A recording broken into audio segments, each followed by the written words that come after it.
Flash photography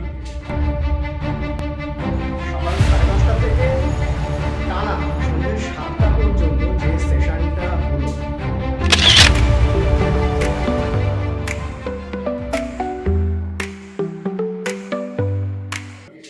আমাদের যে একটা গুরুত্বপূর্ণ ইনস্ট্রুমেন্ট ফ্ল্যাশ, সেটাকে আমরা কিভাবে ব্যবহার করতে পারি, কি কি কাজে লাগাতে পারি, কি কি ক্রিয়েটিভ ওয়েতে আমরা এটাকে কাজে লাগিয়ে সুন্দর সুন্দর ছবি তুলতে পারি, সেটা শুধু থিওরিটিক্যালি নয়।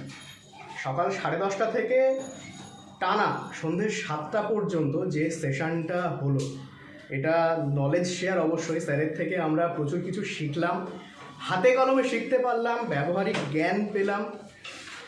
এর থেকে আমরা প্রচুর উপকৃত হয়েছি এবং আমি চাইবো ভবিষ্যতে আমরা এইগুলো যাতে কাজে লাগিয়ে আরও ভালো ভালো ছবি তুলতে পারি। বাকিটা স্যারের আশীর্বাদ।